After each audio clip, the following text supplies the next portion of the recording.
Welcome back to Lux Consumer IQ. Today we're kicking off a two-part series on the engine behind every smart brand decision, data and insight, and how it shapes strategy.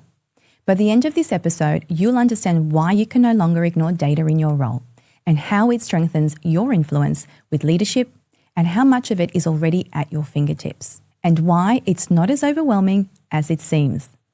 This episode is part 1 and it's about the input, the data, how to think about it as evidence that helps you understand behaviour and build a stronger case for the decisions you want your brand to take. And no, we won't be talking about data science or dashboards. We're staying at the level you need as marketers and brand builders. In part 2, the next episode, we'll move into the insight, how you turn that evidence into meaning and then into strategy. Overall, this two-part series is really the foundation for everything practical we'll do together on this show. The frameworks, tools, and thinking I'll be sharing here and across the Lux Consumer IQ platform as a whole.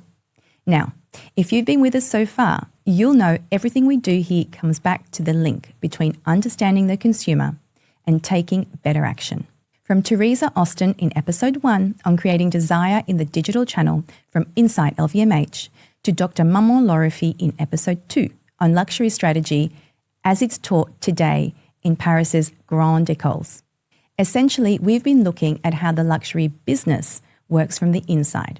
But now, we're getting into the business of how you, as a marketing professional, can use data and insight in your role, and into the tools and thinking that sit behind those decisions. Before we begin, there's just one thing I have to say out loud, because I know you're thinking it, especially if you already work in luxury. Yes, absolutely. In luxury, intuition is still a major force. Creative judgment, experience, and aesthetic sensibility will always matter deeply. Data does not replace this. It complements it. And the professionals who can pair that intuition with clarity, with evidence, are the ones who win and the ones who rise faster in their careers. So, in today's episode, we're going to talk about how to think about data in your role, where it comes from, what it's for, and how it supports the kind of insight that actually moves strategy. Think of it as a foundation. We won't go into the detail today. Don't worry, you're safe. Okay, let's begin.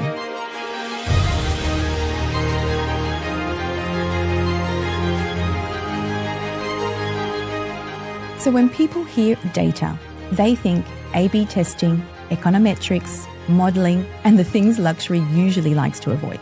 But data in our world, at the very foundational level for understanding consumers, is far simpler and much closer to the way maisons have always observed behaviours.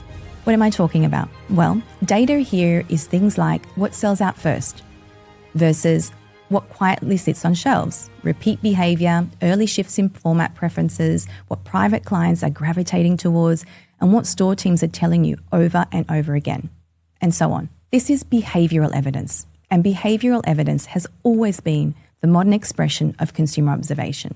Kapferer, one of the co-authors of The Luxury Strategy and still one of the most quoted thinkers in the category, and my personal favourite, talks about this indirectly in his work. Luxury brands don't ask consumers what to create, they interpret their desires. Data in our context is simply the contemporary way that we track that desire in motion. Again, at the fundamental level, there is of course always more you can do, but let's park that for now. So where do we get this data? The good news is that it comes from places you already touch every day. Your retail teams, CRM activity, e-commerce journeys, replenishment patterns, clienteling notes, point of sale, just to name a few. It's already in your ecosystem. You just haven't been taught to ask the right questions or to use it as strategic fuel. And of course, there is always precious primary research, which we will talk a bit more about at another time. Now, I'm keeping this very high level today. We'll dig into quantitative versus qualitative data and when each matters in future episodes. For now, think of all of this as behavioural evidence, whether it's numbers or narratives. So why does this matter? Why is data such a competitive advantage? Well, because evidence changes the room, not because it's perfect, but because it's neutral, grounded and factual. It anchors opinions and it sharpens intuition. And ultimately, it delivers better consumer experiences. Take personalisation, for example, especially important in luxury. McKinsey research shows that companies that excel at personalization generate 40% more revenue from those activities than average players, and personalization can deliver up to 15% revenue uplift. But to do this well, you need data and you need consumer insight. So let me give you an example from champagne, a category very close to my heart and one you'll hear me mention often. I'll keep the details high level for commercial sensitivity, but the example itself is real. Back when I was leading insights on a portfolio-wide growth project for champagne in market in Australia, we were working with a long-standing assumption that women were the largest consumer group, and this affected our marketing. Then we brought in large-scale data, including multi-country research from Wine Intelligence, the authority on wine consumer insights globally. For the first time, we had a dataset big enough to see the pattern clearly, and this mattered because champagne had historically been a very dark category due to exclusive distribution, a similar problem I suspect most of you working in prestige brands are experiencing. There's almost no syndicated insight, and primary research is extremely expensive because affluent consumers rarely sit on research panels. But this data set was specialised in wine drinkers, and the data set was finally big enough to reveal something completely new to us. Men were drinking more champagne than women and over-indexing in the highest value tiers, the prestige cuvées. When we looked closely across frequency and consumption occasions, the story became clearer. Men bought champagne for business gifting, corporate entertaining, milestone moments, and signalling success. So even though champagne wasn't men's first drink of choice, they consumed on more occasions overall and were more often buying the highest tier product. So their value was actually higher than women. I still remember the disbelief internally. Now, of course, this type of radical discovery from data is not going to change any strategy overnight. But it does reframe the conversation and provides new opportunities for growth that hadn't been identified otherwise. And that's what evidence does. It doesn't replace intuition. It strengthens it or finds new opportunities you hadn't thought of before. What's even more exciting? Data fluency also builds confidence, especially when you're presenting to leadership. We've all been there, and I feel your pain. Let me tell you a little secret. This is literally how I changed the course of my own career. Early on, back in my marketing days, I worked across the entertainment world, magazines and film.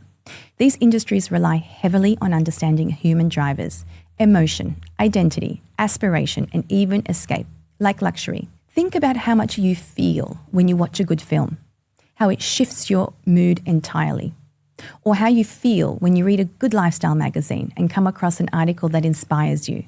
Think of how many famous designers or artists you've heard quote that certain magazines inspired them in their youth, so much so that they went on to forge incredible careers, like Karl Lagerfeld's well-documented story with Harper's Bazaar. He collected them religiously, and they profoundly shaped his aesthetic sensibility. Magazines live or die by whether their content reflects real culture, while film combines emotion and craft. Yet both need to inspire consumers in a retail space or at a point of purchase.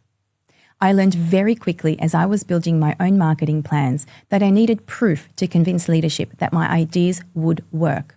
But the commercial numbers that spoke to leadership often sat with demand planning and analysts. Research was elsewhere again. If I wanted clarity, I had to walk over, build relationships, and ask for specific cuts of data to help build my story. Others held my evidence. That pattern followed me everywhere, across roles, across markets, across categories. And that obsession with understanding consumers, not guessing, not hoping, is exactly what led me into an insights career. And today, through Lux Consumer IQ, I'm passing that skill set to you. How a marketer, not an analyst, can use data and insight for competitive advantage, because it matters now more than ever. Digital has accelerated cultural shifts. Consumers are hit with more messaging than ever. It has never been easier to launch a brand, and AI is reshaping behaviour faster than organisations can keep up with. The stakes are higher and the noise is louder, which means the marketers who know how to interpret what's real and what consumers truly desire have a competitive edge, both for their brand and for their careers. But here's the truth. 1 in 3 marketers say they struggle to understand what the data actually means. They also say that data and analytics are the biggest skills gaps in their teams. As reported in a global survey in 2024 run by Marketing Week, the career and salary survey, this was the number one skills gap identified by marketers themselves, and it was not for the first time. So here's what I want you to take away today.